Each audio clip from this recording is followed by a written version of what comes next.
খবৰ মহানগৰৰ হৈতে ষ্টুডিঅত মই পাপৰি এটাৰ পিছত আনটো বিপদৰ সন্মুখীন বহু বিতৰ্কিত চিকিৎসক ডাক্তৰ মৃদু পৱন নাথ ভঙাগড় থানা সিএম ভিজিলেন্সৰ পাছত মৃদু পৱন নাথৰ বিৰুদ্ধে এবাৰ মঙ্গলদৈ থানাত গোচৰ ৰুজু হৈছে মঙ্গলদৈৰ জেএছএম নাৰ্ছিং হোমত আছিল মৃদু পৱনৰ শেয়াৰ সেই সন্দৰ্ভত তথ্য বিচাৰি সিএম ভিজিলেন্সে পত্ৰ প্ৰেৰণ কৰিছিল নাৰ্ছিং হোমখনৰ কৰ্তৃপক্ষলৈ কিন্তু সেই পত্ৰ প্ৰেৰণৰ সময়ত নাৰ্ছিং হোমখনৰ প্ৰশাসনিক বিষয়া আছিল বিদেশত যাৰ ফলত ভুৱাকৈ মৃদু পৱন নাথে নিজে ভুৱা পত্ৰ দিছিল সেই কথা পোহৰলৈ অহাৰ পাছতে মৃদু পৱনৰ বিৰুদ্ধে গোচৰ তৰিছে নাৰ্ছিং হোম কৰ্তৃপক্ষই ইতিমধ্যে সিএম ভিজিলেন্সে মৃদু পৱনৰ সংগী বহু কেইগৰাকী যুৱতী মহিলাকো সোধা-পোছা কৰিছে ইয়াৰ ভিতৰত আছে চিকিৎসক নাৰ্ছ মডেল আৰু গায়িকা এগৰাকী অতিৰিক্ত আয়ুক্তৰ পত্নীকো শীঘ্ৰে সোধা-পোছা কৰিব কিন্তু বৰ্তমানলৈকে এগৰাকী যুৱতীয়ে সিএম ভিজিলেন্সত কৰা নাই সহযোগিতা তদন্তৰ আওতালৈ অহা সকলোৱে সিএম ভিজিলেন্সত দিছে বহু বিস্ফোৰক তথ্য সকলো তথ্য প্ৰমাণ পৰীক্ষা কৰাৰ পাছতে হয়তো গ্ৰেপ্তাৰ হ'ব মৃদু পৱন নাথ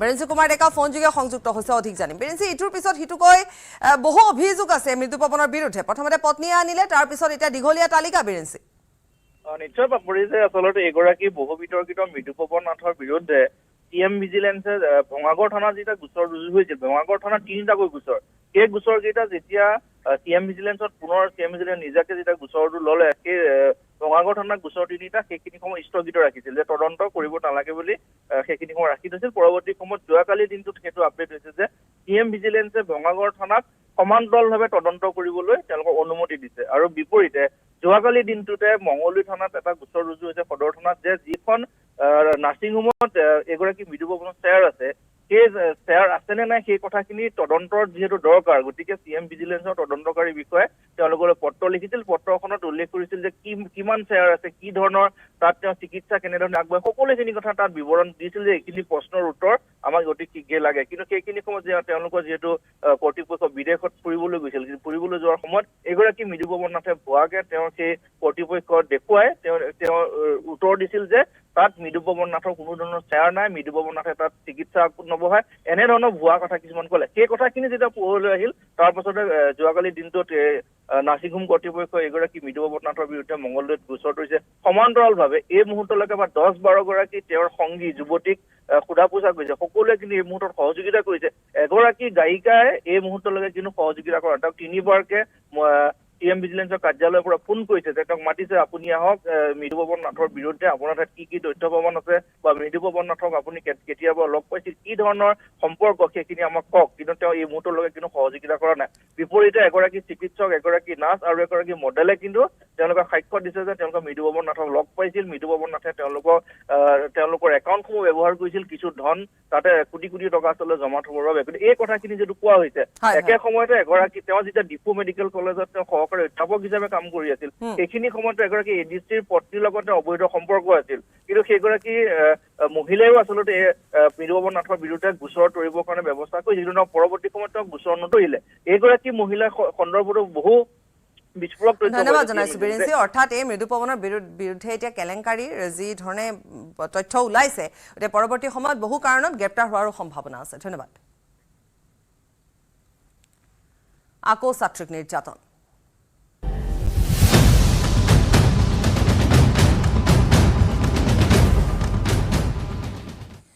ৰাজ্যত ইটোৰ পিছত সিটো নাৰী নিৰ্যাতন যেন এক প্ৰকাৰ নিত্য নৈমিত্তিক ঘটনাত এতিয়া পৰিণত হৈছে দৈনিক ৰাজ্যত সংঘটিত হৈ আছে নাৰী নিৰ্যাতনৰ ঘটনা এইবাৰ ঘটনাৰ স্থান শোণিতপুৰৰ মিছামাৰী এগৰাকী ছাত্ৰীক শ্লীলতা হানিৰ অপচেষ্টাৰ অভিযোগত গ্ৰেপ্তাৰ কৰা হৈছে খাইৰুল ইছলাম নামৰ এটা লম্পটক শনিবাৰে বিদ্যালয় ছুটিৰ পিছত ঘৰলৈ অহাৰ পথত 15 বছৰীয়া ছাত্ৰীগৰাকী খাইৰুল ইছলাম নামৰ লম্পটে শ্লীলতা হানিৰ অপচেষ্টা কৰাৰ লগতে বলপূৰ্বকভাৱে টনা আজোৰা কৰি চাইকেলত উঠোৱাৰ চেষ্টা কৰিছিল সেই সময়তে কিশোৰীগৰাকীয়ে চিঞৰ বাখৰ কৰাত একাংশ লোকে লম্পট খাইৰুল ইছলামক কৰায়ত্ব কৰি আৰক্ষীক চমজাই দিয়ে ভুক্তভোগী ছাত্ৰীৰ পৰিয়ালৰ এজাহাৰৰ ভিত্তিত আৰক্ষীয়ে ইতিমধ্যে খাইৰুল ইছলামক গ্ৰেপ্তাৰ কৰি তেজপুৰ ন্যায়িক দণ্ডাধীশৰ আদালতত হাজিৰ কৰি জেললৈ প্ৰেৰণ কৰিছে অহাৰ পাছত যেতিয়া ছুটিৰ সময়ত ছোৱালীজনী ঘৰমুৱা হ'ল তাৰপিছত ঠিক স্কুলৰ পৰা ওলাই গৈ 1 মাইলমান আঁতৰত এটা তিনিআলি ধৰণৰ জাগা এটা আছে সেই জাগাটোত মানে মেইন ৰোডৰ পৰা এটা ভিতৰীয়া ছাইড গুচি যায় ৰাস্তাটো সেই তিনিআলি পোৱাৰ লগে লগে মানে খাইৰুল নামৰ ল'ৰা এজনে ছোৱালীজনী দেখা পায় তেওঁ আগভেটা ধৰে আগবেটা ধৰাৰ পাছত ছোৱালীটোক তাৰ ফালৰ পৰা মানে নিজাকৈ অপব্যৱহাৰ কৰাৰ ধৰণৰে বেয়া মন্তব্য দিছে, অশালীন বেয়া ব্যৱহাৰ কৰিছে। তাৰ জবৰদস্তি সি টানিত মানে হাতত ধৰি চাইকেলত উঠাবলৈ খুজিছে আৰু লগতে তেওঁ জবৰদস্তি চাইকেলৰ পৰা উঠাই লৈ ভিতৰীয়া ৰাস্তা দি নি আছে। নি থকা অৱস্থাত মানে সি উপায়হীন হৈ ছোৱালীটোৱে উপায়হীন হৈ মানে চিঞৰ বাখৰ কৰিবলৈ বাধ্য হ'ল। তাৰপিছত ৰাইজৰ সহযোগত তেওঁক উদ্ধাৰ কৰা হ'ল। হৰেণ ভূমিজ আছে আমাৰ সৈতে ফোনযোগে সংযুক্ত হৈ। হৰেণ, ইতিমধ্যে গোটেইখিনি কথা জানিব পৰা গৈছে, কি ধৰণে ছাত্ৰীগৰাকীক উঠাই ল'বলৈ চেষ্টা কৰিছে, আৰক্ষীয়ে কি ব্যৱস্থা গ্ৰহণ কৰিছে? পাপৰি, এই ঘটনা সংঘটিত হৈছিল কালি শনিবাৰে দিনৰ ভাগত। যিহেতু স্কুল ছুটি হোৱাৰ পিছতে এই ঘটনা সংঘটিত হৈছিলে। ঘৰমুৱা হৈছিল ছাত্ৰীগৰাকী, 15 বছৰীয়া ছাত্ৰী, মিছামাৰী আৰক্ষী থানা এলেকাৰ। আৰু যিহেতু ঘটনা সংঘটিত হোৱাৰ পিছত ছাত্ৰীগৰাকীয়ে চিঞৰ বাখৰ কৰিছিল আৰু স্থানীয় লোকে প্ৰত্যক্ষ কৰি ঘটনাস্থলীত উপস্থিত হৈ ছাত্ৰীগৰাকীক উদ্ধাৰ কৰিছিল আৰু হাতে লোটে কৰায়ত্ব কৰি খাইৰুল ইছলামক আৰক্ষীক চমজাই দিছিল।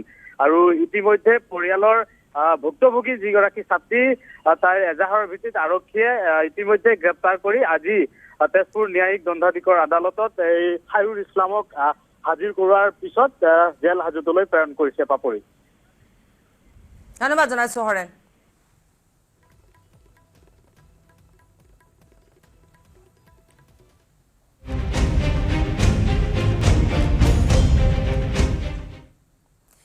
ৰিপুণ বৰাৰ টিএমচি ত্যাগ, আন এটা বিগ ব্ৰেকিং নিউজ ৰাজনীতিৰ প্ৰেক্ষাপটত। তৃণমূল কংগ্ৰেছ ত্যাগ ৰিপুণ বৰাই। শীঘ্ৰে ৰিপুণ বৰাই আকৌ কংগ্ৰেছত যোগদান কৰাৰ সম্ভাৱনা আছে।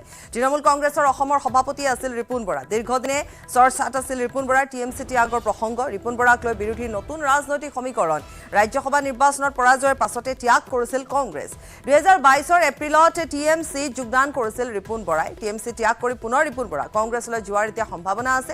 ৰকিবুল হুছেইনৰ মধ্যস্থতাত কংগ্ৰেছত যোগদান সম্ভাৱনা আছে ৰিপুণ বৰাৰ। যদি সত্য প্ৰমাণিত হয়, নিউজ 18ত এই প্ৰচাৰিত বাতৰি, এসপ্তাহৰ পূৰ্বে নিশা ৰকিবুলৰ ঘৰত ৰিপুণ বৰাৰ এক গোপন বৈঠক হৈছিল। ৰিপুণ বৰাৰ যোগদানক লৈ ৰাষ্ট্ৰীয় নেতৃত্বক সৈমান কৰোৱাইছিল ৰকিবুল হুছেইনে। ৰিপুণ বৰাৰ পুনৰ যোগদানক লৈ অসন্তুষ্ট কিন্তু কংগ্ৰেছৰ আন এটা লবি। ৰিপুণ বৰাক লৈ অসন্তুষ্ট হৈ আছিল খুদ গৌৰৱ গগৈ। ৰিপুণ বৰাক লৈ আগ্ৰহী নাছিল প্ৰদ্যুৎ বৰদলৈ। ৰিপুণ বৰাক লৈ পুনৰ কংগ্ৰেছৰ সংঘাতৰ আশংকা আহি পৰিছে।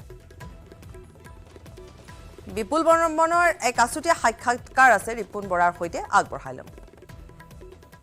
নিজ অসম নৰ্থ ইষ্টৰ সমূহ দৰ্শকক নমস্কাৰ জনাইছোঁ। মই সাংবাদিক বিপুল বৰ্মনে। আৰু এই মুহূৰ্তৰ আজিৰ দিনটোৰ ৰাজনীতিৰ আটাইতকৈ ডাঙৰ খবৰ যে প্ৰাক্তন শিক্ষামন্ত্ৰী তথা প্ৰাক্তন সাংসদ ৰিপুণ বৰা, তেখেত অসম তৃণমূল কংগ্ৰেছৰ সভাপতি আছিলে। তেখেতে কিছু সময় আগতে এই অসম তৃণমূল কংগ্ৰেছ দলৰ পৰা পদত্যাগ কৰিছে। আৰু এই মুহূৰ্তত কথা পাতিবলৈ ৰিপুণ বৰা ডাঙৰীয়া আমাৰ লগত উপস্থিত। দাদা, আপোনাক নমস্কাৰ জনাইছোঁ। ধন্যবাদ। ময়ো আপোনালোকক ধন্যবাদ জনাইছোঁ। দাদা, আপুনি অসম তৃণমূল কংগ্ৰেছৰ পৰা পদত্যাগ কৰিলে, কি কাৰণে পদত্যাগ কৰিবলগীয়া হ'ল অকণমান জনাওকচোন।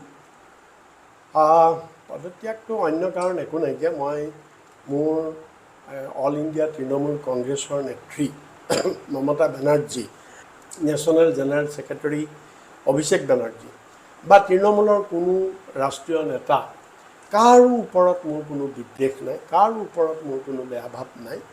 আৰু বৰঞ্চ মই মমতা বেনাৰ্জীক খুব গভীৰ ৰেচপেক্ট কৰোঁ, সন্মান কৰোঁ। আৰু তেখেতৰ নেতৃত্বৰ প্ৰতি আকৰ্ষিত হৈ মই তৃণমূলত যোগদান কৰিছিলোঁ। কাৰণ তেখেতে যিটো ধৰণে আপোচবিহীনভাৱে সুদীৰ্ঘকাল তেখেতে বিজেপিৰ লগত যুঁজিছে আৰু পশ্চিমবংগত তেওঁ বিজেপিক প্ৰতিহত কৰি ৰাখিছে, এই কথাত মই খুব আকৰ্ষিত হৈ মই 22 চনত মই তৃণমূল কংগ্ৰেছত যোগদান কৰিছিলোঁ। আৰু মোৰ সপোন আছিলে যে অসমতো আমি মমতা বেনাৰ্জীৰ দৰেই অসমতো আমি অসমৰ মানুহক সংগঠিত কৰি আমি বিজেপিৰ বিৰুদ্ধে যুঁজিম। কিন্তু কালক্ৰমত দেখা গ'ল, যদিও আমি বহুত ঠাইত সংগঠন কৰিলোঁ, কিছুমান জিলা কমিটিও আমি গঠন কৰিছোঁ, কিন্তু ডেট ইজ নট এনাফ। মানে সামগ্ৰিকভাৱে অসমৰ ৰাইজে টিএমচিটো অসমত গ্ৰহণ নকৰে। মমতা বেনাৰ্জীক ভাল পায়, সেইটো এটা বেলেগ কথা, কিন্তু তেওঁৰ দলটোক ভাল নাপায়। কিয় ভাল নাপায়? এইকাৰণে ভাল নাপায়, অন্য কাৰণে নহয়, যে অসমত এইটো সম্ভৱ নহয়, অসমত প্ৰযোজ্য নহয়। বেংগলত তেওঁলোকৰ ৰীতি নীতি কালচাৰ সকলো মিলিছে তৃণমূলৰ, বেংগলত এইটো বহুত ছাকচেছ হৈছে, কিন্তু সেইখিনি অসমৰ মানুহে ইয়াক গ্ৰহণ নকৰে। এইকাৰণে অসমৰ মানুহে তৃণমূলটো অসমত এটা বেংগলৰ আঞ্চলিক দল বুলি ভাবে। গতিকে বেলেগ এখন ৰাজ্যৰ আঞ্চলিক দল এটা আমাৰ অসমৰ মানুহে কেলৈ গ্ৰহণ কৰিব বা আমাৰ অসমৰ আঞ্চলিক দলটোতো বেলেগ ৰাজ্যত গ্ৰহণ নকৰে। গতিকে এইটো হৈছে মেইন কথা, এইটো মেইন কথা। আৰু সেইকাৰণে অসমৰ মানুহে তৃণমূলটো ইয়াত গ্ৰহণ কৰা নাইকিয়া। আৰু মই তেতিয়া দেখিলোঁ যে ৰাইজে যদি এই দলটো গ্ৰহণ নকৰে তেতিয়াহ'লে মই এইটো দলৰ প্লেটফৰ্মৰ পৰা মই কেনেকৈ বিজেপিৰ লগত যুঁজিম? মই যুঁজিব নোৱাৰিম। আৰু সেইকাৰণে মই সিদ্ধান্ত ল'লোঁ যে এইটো দলৰ পৰা পদত্যাগ কৰা, মই সেইকাৰণেহে সিদ্ধান্ত ল'লোঁ।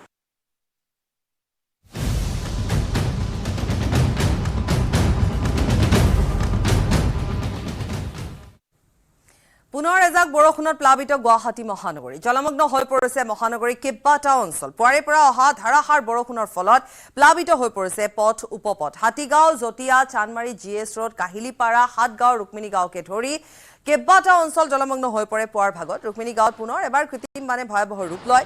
বাট পথৰ লগতে প্লাবিত হৈ পৰে ঘৰ দুৱাৰ। জলমগ্ন ৰুক্মিণী গাঁৱৰ ৰাবাৰ বটৰ সহায়ত পুনৰ আজিৰ দিনটোতো উদ্ধাৰ অভিযান চলে। বাট পথ জলমগ্ন হৈ পৰাত সমস্যাত পৰিছে বাহন চালক তথা আৰোহীসকল। কৃত্ৰিম বানৰ ফলত হাতীগাঁও হাইস্কুলৰ সন্মুখতো বিকল হৈ পৰে কেইবাখনো দুচকীয়া তথা চাৰিচকীয়া বাহন। গুৱাহাটী মহানগৰীকে ধৰি ৰাজ্যৰ ভিন্ন স্থানত পুৱাৰে পৰা অব্যাহত থাকে বৰষুণ। অনাগত 24 ঘণ্টালৈ গুৱাহাটীত জাৰি কৰা হৈছে ধাৰাসাৰ বৰষুণৰ সতৰ্কতা বাণী। কামৰূপ মহানগৰৰ লগতে মৰিগাঁও আৰু পশ্চিম কাৰ্বি আংলঙত আহিব ধুমুহা বৰষুণ। পোনপটীয়াকৈ যাম, আমাৰ সৈতে আছে প্ৰিয়ব্ৰত, আৰু প্ৰিয়ব্ৰতে আমাক সাম্প্ৰতিক যি পৰিস্থিতি সেই সন্দৰ্ভত জনাব। প্ৰিয়ব্ৰত, আৰু ক'ত ক'ত এতিয়া কৃত্ৰিম বান আছে? হয় পাপৰি, বৰ্তমান সময়ত আমি ৰুক্মিণী গাঁৱত উপস্থিত আছোঁ। আৰু বিগত পূৰ্বেও আমি দেখুৱাইছিলোঁ, কিছু সময় পূৰ্বে আমি দেখুৱাইছিলোঁ ইয়াৰ দুৰৱস্থাৰ কথা, দুৰৱস্থাৰ ছবিখন। আৰু ৰাবাৰ বোটেৰে বৰ্তমান সময়ত যিসমূহ আচলতে ৰুক্মিণী গাঁৱৰ ভিতৰত থকা লোক আছে, ভিতৰত বসবাস কৰা তেওঁলোকৰ ঘৰ থকা লোক আছে, তেওঁলোকক বৰ্তমান সময়ত নি থকা দেখিবলৈ পোৱা গৈছে। কিছু সময় পূৰ্বে আমি দেখুৱাইছিলোঁ যে এখন ৰবাৰ বোটে যি দুৰ্যোগ প্ৰশমন বিভাগ আছে তথা অগ্নি নিৰ্বাপক বাহিনী আৰু SDRF বাহিনী যুটীয়াভাৱে তেওঁলোকে গোটেই আচলতে কাৰ্যক্ৰমটো চলাই আছে। আৰু বৰ্তমান সময়ত আমি পানী দেখুৱাইছোঁ যে ৰাতিপুৱাৰ সময়ত আচলতে যেনেধৰণৰ পৰিৱেশ আছিল বৰ্তমান সময়তো ঠিক একেধৰণৰ পৰিস্থিতিয়ে বৰ্তমান সময়ত বিৰাজ কৰিছে। আৰু তেওঁলোকে যিসমূহ বাসিন্দা আছে বৰ্তমান সময়ত শংকিত হৈ পৰিছে যে ৰাতিটো কেনেধৰণে ক'ত কটাব, তেনেধৰণৰ এক পৰিৱেশ আহিছে। আৰু দাদা, আপুনি ভিতৰত থাকে নেকি? অঁ, ভিতৰত থাকোঁ। এইফালে থাকে ৰুক্মিণী গাঁৱৰ বাসিন্দা? ৰুক্মিণী গাঁৱৰ বাসিন্দা। ৰাতিপুৱাৰ পৰা আছে পানী? ৰাতিপুৱা 6টা বজাৰ পৰা পানী একদম পুৰা ক্লাইড হৈ গৈছে। মানে বৰষুণ দিয়াৰ পৰা? বৰষুণ দিয়াৰ পৰা। বৰষুণৰ লগে লগে পানী, ইয়াত জানেই দেখোঁ আপোনালোকে, বৰষুণ লগে লগে পানী। আৰু এতিয়া কমিছে নে নাই? অকণ কমা নাই, কমা নাই। কমিছে মানে মেইন ৰোডৰ পানী অলপ কমিছে, ভিতৰৰ অঞ্চলৰ পানী কমা নাই, এটা গতিতে আছে। আৰু ঘৰবোৰৰ ভিতৰতো পানী আছে? ঘৰততো পানী আছে। ঘৰত আপোনাৰ মানুহ অলপ সময় কৰিবই পৰা নাই। এতিয়া খোৱা লোৱা কিমান অসুবিধা হৈছে।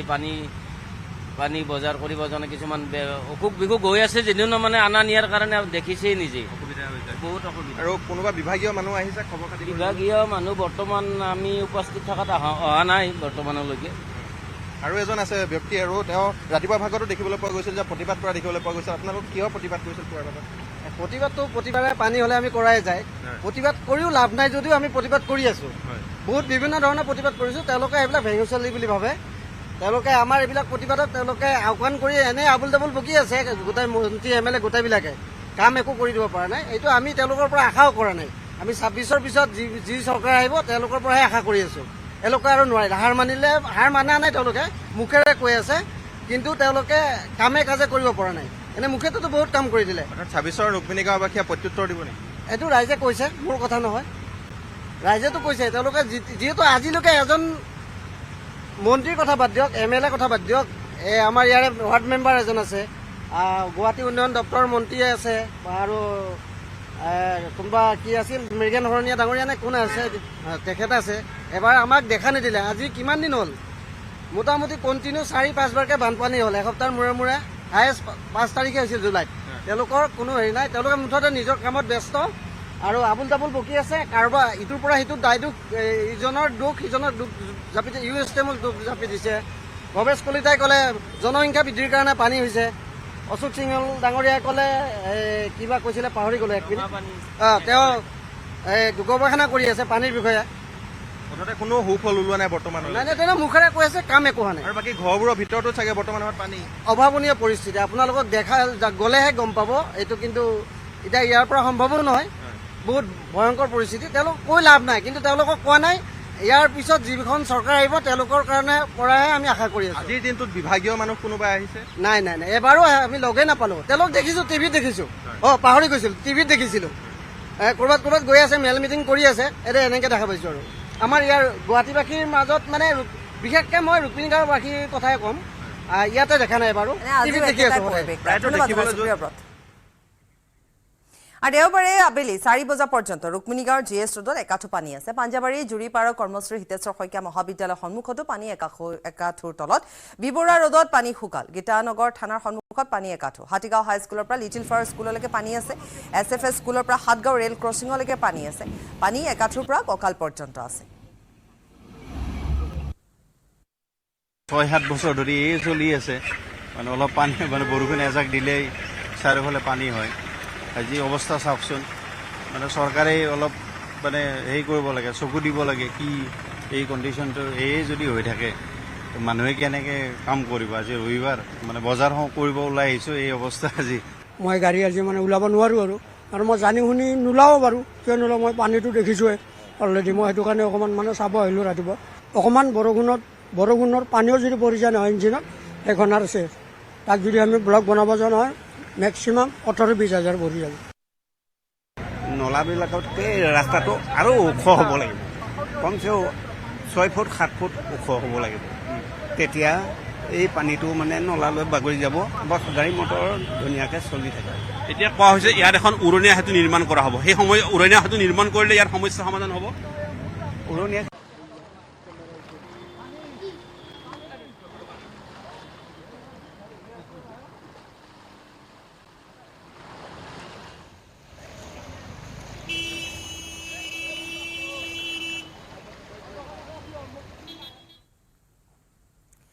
কংগ্ৰেছৰ বিৰুদ্ধে সৰব ভৱেশ কলিতা। কংগ্ৰেছ দলে মিয়াৰ ৰাজনীতি কৰে, কংগ্ৰেছে পমুৱাৰ ৰাজনীতি কৰে, খিলঞ্জীয়াৰ বিৰুদ্ধে থাকে।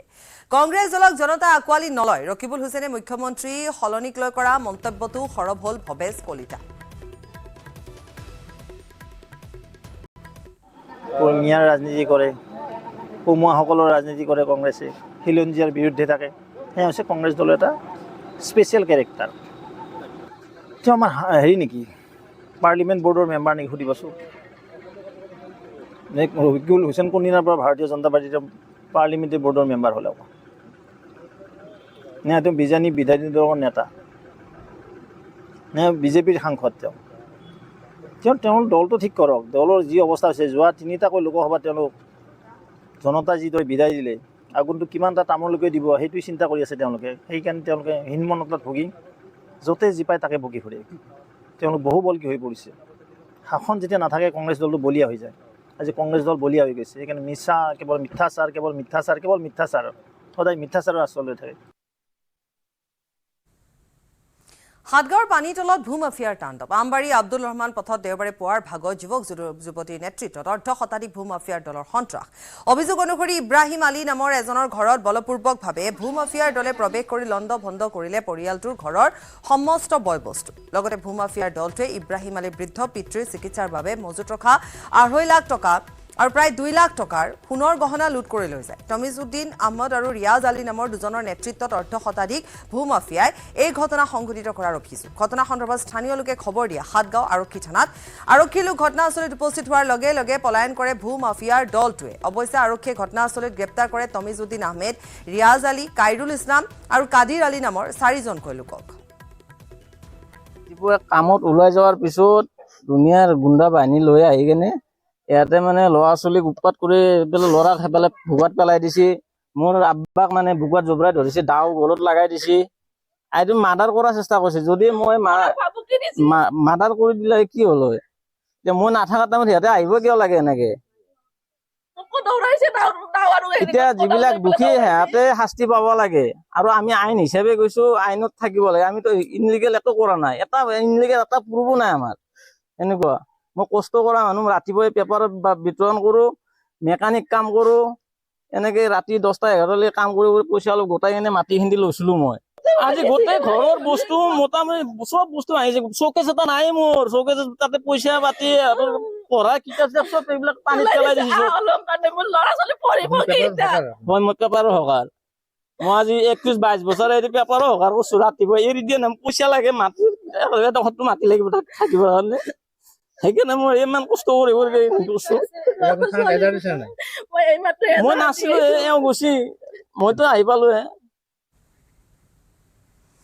আইজলত ভূমিস্খলনৰ ভয়াবহ ৰূপ ধাৰাসাৰ বৰষুণে বিপদ মাতিছে পাহাৰীয়া ঠাইখনলৈ জোহনুবাইত চকুৰ সন্মুখতে বাগৰি পৰিল ফুচ অট্টালিকা সৌভাগ্যক্ৰমে ৰক্ষা পৰিল বহু লোকৰ জীৱন পূৰ্বে খালী কৰি দিয়া হৈছিলে অট্টালিকাটো ভাগি পৰাৰ পূৰ্বে নিৰাপদ স্থানত অৱস্থান কৰিছে বাসিন্দাসকলে যিহেতু অট্টালিকাটো যথেষ্ট পুৰণি আছিলে অট্টালিকাটো ভাগি পৰা তাত পথ আৱদ্ধ হৈ পৰে অট্টালিকাটো ধ্বংসাৱশেষৰ বাবে ব্যাহত হৈ পৰে যাতায়াত পথ মুকলিৰ বাবে নিৰন্তৰ চেষ্টা প্ৰশাসনে অব্যাহত ৰাখিছে ঘটনাৰ পাছতে ওচৰৰ অন্যান্য অট্টালিকাসমূহো ইতিমধ্যে খালী কৰি দিয়া হৈছে